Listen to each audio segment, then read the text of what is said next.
Just follow me right around this way. Two members of the business leaders, and then you're going to have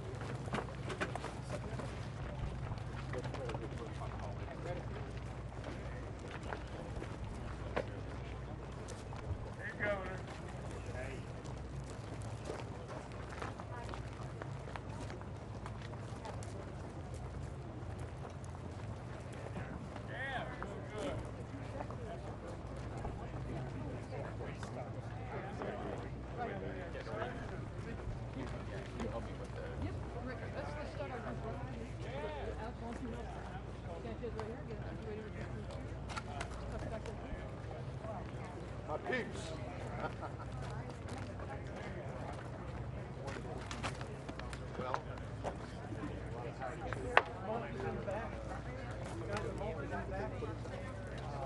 Well, oh, okay. oh, yes. Tripod. Justin, tripod.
Justin.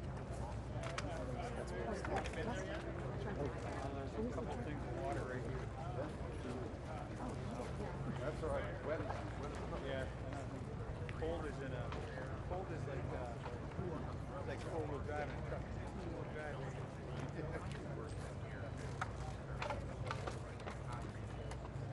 Oh yeah.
Stills only. Full stills only.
I've flown over it. Yeah. I've flown over, but you know, I flew over Sanibel too the first day, and then I was just on Sanibel today. It doesn't do justice until you're on the ground. You got to be on the ground. Okay. Now, how did your home do?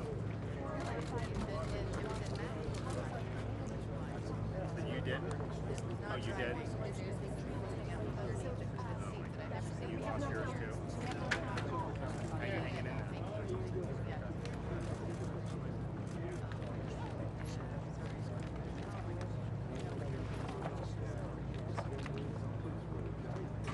No.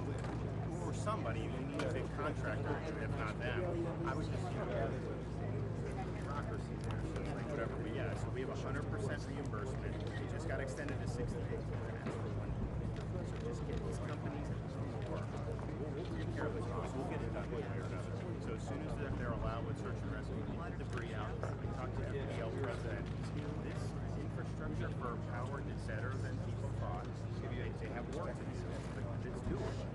But they just don't want to do it while there's searches because if someone dies, so yeah, so we will be helpful with Kevin about getting the debris ready to go.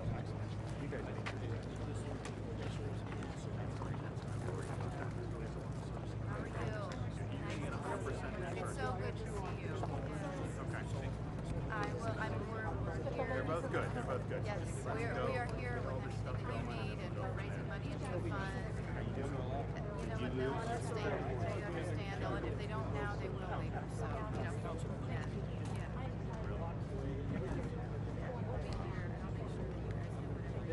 You went through Irma and Charlie in that, or Irma? Okay. Yeah. So it survived Charlie and Irma with no problem?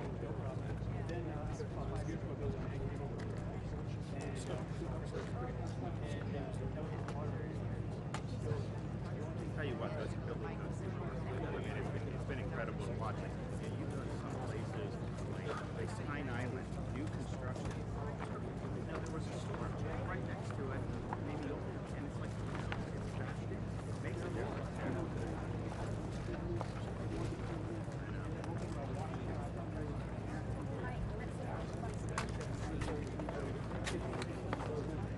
Well, even if you look like a Cape Coral, you can fly over Cape Coral, you don't see blue tarps, you don't see obviously they have there's a those cities that can construction tell in 155-mile-an-hour. So and I think that's been true throughout the state. I mean, you know, those days for 25 years felt pretty good. So. I still remember a council on that. I talked to George Joe White, county council. So yeah, so I will FDL. They're itching to get out here once it's safe, and I think it's easier than here. Or some of their stuff held up pretty good. Concrete poles just get hacked just everywhere.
it off? Okay. Well, good afternoon, and I want to thank President Biden and Jill Biden, as well as Administrator Deanne Criswell for coming down here, looking at really significant damage here in Lee County, and there's other places where you have really significant damage as well outside of this general area. We were very fortunate to have good coordination with White House and with FEMA from the very beginning of this. We declared a state of emergency last Friday, September 23rd. This was a disturbance out there by Columbia, and then the next day we got a major disaster declaration approved by the president, and we really appreciated that. And that basically set off the massive mobilization that we had ready to be able to respond to this storm. As of now, there have been over 2,500 rescues effectuated. There have been close to 100,000 structures in the most hard-hit areas that have been searched. We've deployed resources that were pre-staged and are now in the field for food, water, and other types of supplies. There's 28 different points of distribution across the affected areas. 45 million bottles of water have been served, 2 million pounds of ice. We had, prior to the storm, 42,000 linemen stationed throughout Florida ready to be on site to restore power as soon as the storm has passed. Today, we have over 97% of the state that has power. Here in Lee County, of course, one of the hardest hit areas, Florida Power and Light has restored 85% of its Lee County customers. Of course, this area is going to proceed once the search and rescue in Fort Myers Beach, which is also an FPL area. The Lee County Electrical Cooperative has accepted mutual aid. The state has arranged for linemen from other co-ops, from Duke, and from FPL to assist in restoring to customers throughout Lee County. And so I said I wanted this to be the lineman capital of the world. We have thousands of linemen in places like Cape Coral working really hard to get that power back on. We've also, because of the bridge situation with the causeway in Sanibel, as well as the bridge in Pine Island, we were airlifting linemen onto both of those islands to be able to start surveying the damage and creating a plan for restoration. I will tell you that I was in Sanibel today. You can go over it in a helicopter and you see damage, but it does not do it justice until you are actually on the ground and you see concrete utility poles sawed off right in half, massive power lines everywhere, massive amounts of debris. So that's going to be a really significant effort, but our view is we want to start that as soon as possible and not wait until the causeway is repaired.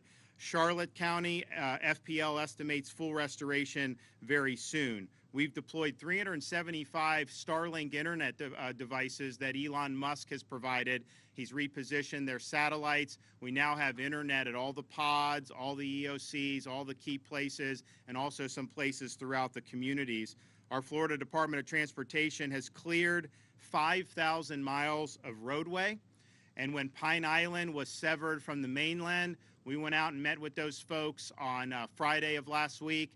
And what they said was, we just need to get back and forth from the island. Is there something we can do to either do ferry service or the bridge? So we talked with Florida Department of Transportation. We said we can restore and provide a temporary bridge. So we did that, and that opened today. So Pine Island is now restored to the mainland. You know, there was some talk that they just had to get off the island. That's not who these people are. They are island people. They're not leaving their homes. And so we're happy to be able to have done that. We also just executed a contract for emergency repairs to the Sanibel Causeway. So that's going to take a little bit longer. We anticipate it being done this month in October, and that will provide access back onto Sanibel. In the meantime, we have been airlifting support assets. We'll continue to do that also by boat, but we're optimistic to be able to get at least a temporary fix so that we can start to bring in even more support.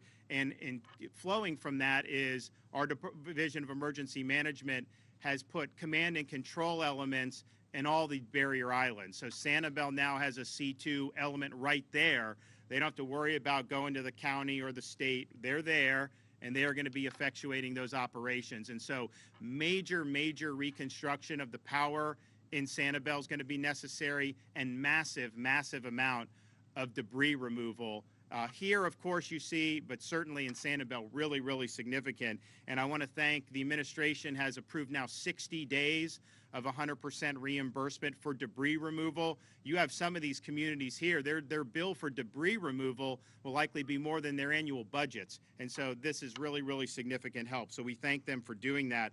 I also want to thank the First Lady, my wife Casey. She launched FloridaDisasterFund.org at the end of last week. It's now raised over $35 million. As much as we appreciate all the state agencies that are offering assistance, FEMA that can offer assistance, those are based on regulation and law, and there's some people that may not fit into those wickets. Well, we now have mobilized private charities with a lot of money and growing to be able to help people in really tough circumstances. I also just want to say that when you're doing, responding to something like this, you have to integrate various levels of government. Of course, our counties and municipalities, they have the boots on the ground. They're involved every day in life safety missions, whether it's police, fire, rescue, what you name it. The state, we manage and coordinate amongst various counties.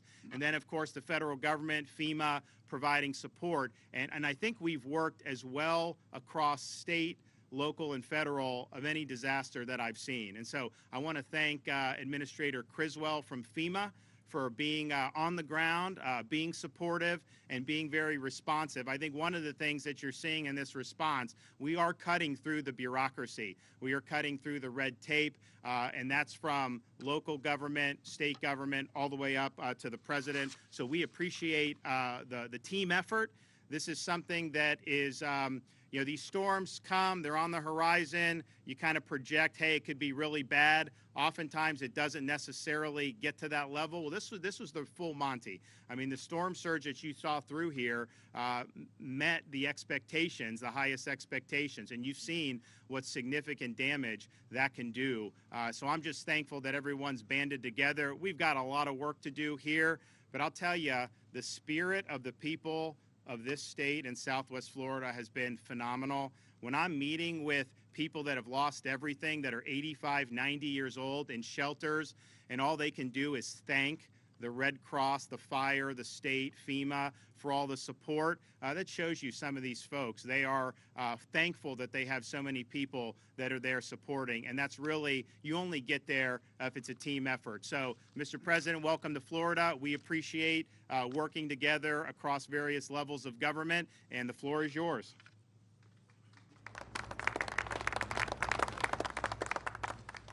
Well, Gov, the First Lady, thank you very much for the hospitality. And, you know, I want to thank the mayor and the county chair. Cecil took me on a little helicopter ride, and we went out to Sanibel Island and all across. And I mean, I'm sure it's much worse on the ground, but you can see a whole hell of a lot of the damage from the air.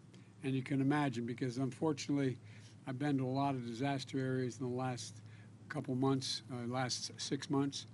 You know, more fires have burned in the west and the southwest, burned everything right to the ground than the entire state of New Jersey, as much room as that takes up. And the reservoirs out west are down to almost zero. We're in a situation where the Colorado River looks more like a stream. There's a lot going on. And I think the one thing this has finally ended is a discussion about whether or not there's climate change and we should do something about it. But folks, I also want to, Jill and I have had you all in our prayers, and I mean that sincerely. And we're here today because we wanted to tell you in person that we're thinking of you, and we're not leaving. We're not leaving until this gets done. I promise you that. You know, when you walk around here, what's left of Fisherman's Wharf, and you don't have to have much of an imagination to understand that everything is historic, titanic, and unimaginable storm just ripped it to pieces. You got to start from scratch, got to move again. And it's going to take a lot of time, not weeks or months. It's going to take years for everything to get squared away in the state of Florida, to fully recover and rebuild. We're here today with Governor DeSantis and Senator Rubio and Senator Scott and Congressman Donald. You know, today we have one job, and only one job, and that's to make sure the people of Florida get everything that they need to fully, thoroughly recover. We're one of the few nations in the world that, on the basis of a crisis we face, we're the only nation that comes out of it better than we went into it. And that's what we're going to do this time around. Come out of it better, because this is the United States of America, and I emphasize united. We've seen extraordinary cooperation at every level of government, as the governor has said, and the cooperation began before the storm hit. Number one priority was saving lives. At the request of the governor, I signed an emergency declaration. Let's see if this thing works. Is this one working? I signed an emergency declaration that prepositioned federal assets, including food and water and generators, not only in Florida but in other states. So be ready if the worst happened, and it happened. We also prepositioned the largest number of search and rescue teams ever assembled in the United States. Ever assembled in the United States. And FEMA, the Pentagon, the Coast Guard, other agencies, so we'll be ready to respond immediately working with state and local officials. And the search and rescue teams have knocked on nearly 70,000 doors and rescued over 3,800 people. Yesterday, Lee County alone, the search and rescue teams examined 24,000 structures just in this county, making sure we're accounting for everyone who still may be trapped. We have over 4,000 federal personnel on the ground as I speak. The Army Corps of Engineers is providing emergency power to hospitals across the state, nursing homes, water treatment plants, to make sure these facilities are able to continue to operate. Tens of thousands of utility workers all across America, not just in Florida, all across America responded to the call from Florida that needed help. Thousands from all across America, working around the clock to get power restored. This is about America coming together, and I really mean it. America coming together. FEMA has also delivered, as has been mentioned, 4 million meals, more millions of bottles of water, and making sure that they have the immediate necessities. But we know from experience, I know from experience, how much anxiety and fear and concern there are in the people. We didn't lose our whole home, but lightning struck, and we lost an awful lot of it about 15 years ago. And we had a lot to go to. We had relatives nearby. It wasn't like everything was wiped out. But we know the feeling, that feeling about, where am I going to put my head down on a pillow tonight? How's that going to work? Is my kid going to be okay? Is he going to be able to go back to school? Am I going to be able to build my home? Will the insurance cover it? If I don't have insurance, God knows, what am I going to do? And you know, we're working to speak to all those issues because they all warrant immediate responses. I've instructed my administration to bring every element, I mean every element of the federal government together to help with immediate needs and long-term rebuilding. Yesterday, we opened a disaster recovery center right here in Lee County. 3 more will be open in this part of the state by tomorrow, and with more to come. And the state is co-locating insurance villages at the same center. So you're not sure what your insurance circumstance is, you're not sure what you're going to get, you can show up and determine in one place, meet with your insurance company, and also apply for federal assistance at the same time.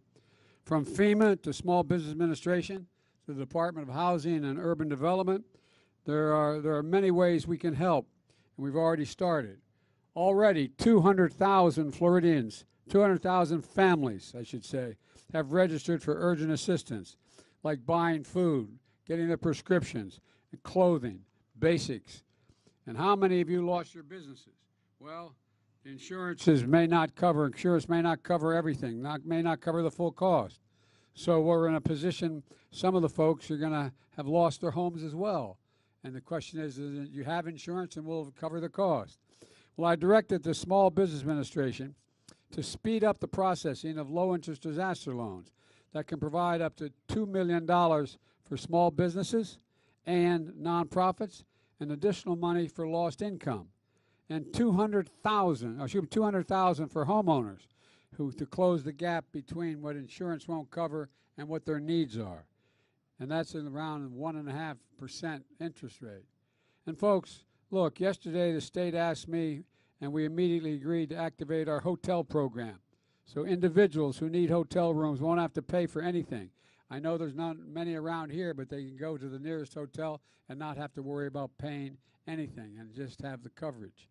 If you don't have insurance, or if you're underinsured and you found a place to rent, or your car has been destroyed, you're entitled up, maybe entitled up to $37,900 in federal funds. If you need to make repairs to your home, you may be eligible for another $37,900, not $39,700, $37,900. So you possibly can be able to get close to $80,000 for your needs. It's available. And folks, look, the most important thing you can do is register so we can help figure out who is eligible for these things. Hundreds of FEMA personnel are going door to door, and to help with that, well, you call 800-621-3362, and I'm told you're waiting for hours and hours to get through, and you're not getting anybody answering the phone. We've talked about that on the way down in Air Force One, and we're going to try to speed that up by having additional personnel. We're trying to expand it. So you have to have a little patience for us to get it all done. So many people are contacting. Or you can go online to disasterassistance.gov and find out what you're eligible to receive. Or you can sign up at one of the multiple disaster recovery centers, the one that's opened here and many more that are going to be opening. Meanwhile, in the counties hardest hit, the federal government, at the request of the governor, in the very beginning, said we'll cover 100% of the cleanup cost, the debris cost, which is billions of dollars before it's all over, if you think about it. That we're going to pay 100% for 30 days. I just extended for another 30 days, and the governor and I talked. I think he's going to have to come back and ask for some more beyond those 60 days because it is consequential. Unless you clear the area, there's not much else you can do. And so, folks, look, we have a long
Oregon, Washington State, Idaho, down in New Mexico and Arizona, then makes up the entirety of the state of New Jersey.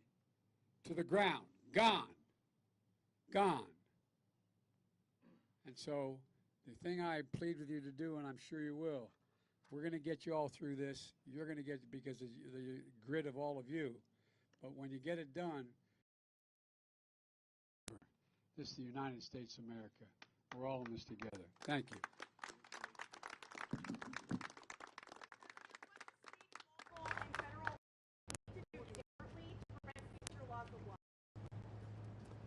What the governor's done is pretty remarkable so far. I mean, this is like really what he's done. In terms of, first of all, the biggest thing so many others have done is recognize this thing called global warming. The world is changing. It's changed the way with the zoning. For example, all this area formula. Liz showed me a picture.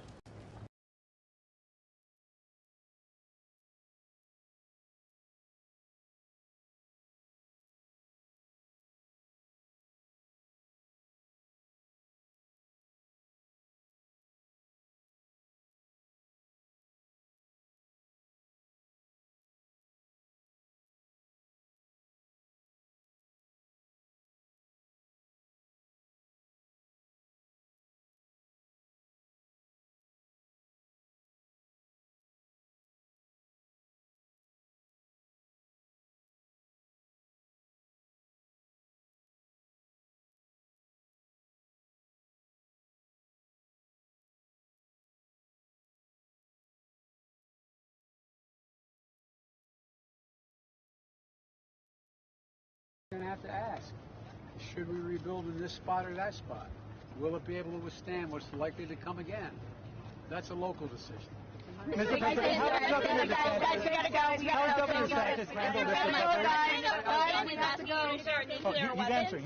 What's your response? How has Governor DeSantis handled this recovery effort? I think he's done a good job. Look, I call. We worked hand in philosophies, but we worked hand in glove, and he's been on things relating to dealing with this crisis. We've been no. Okay, guys, we gotta go, guys. Press, we gotta go. Program. Are you considering anything like that for?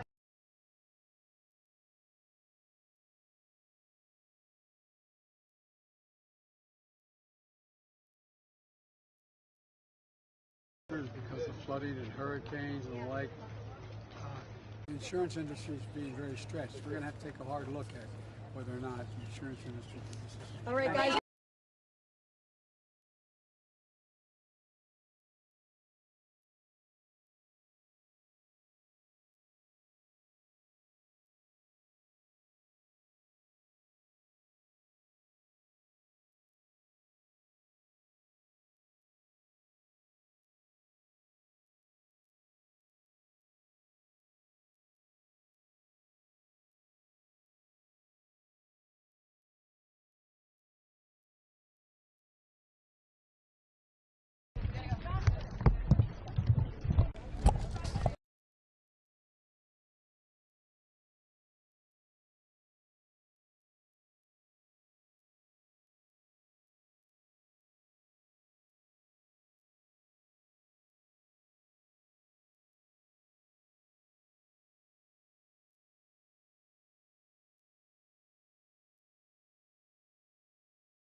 What was wrong? I don't know. He said nothing like that. Maybe it was the top where you plugged in at the beginning of that. No. Oh, maybe that was it. Oh, the audio was in.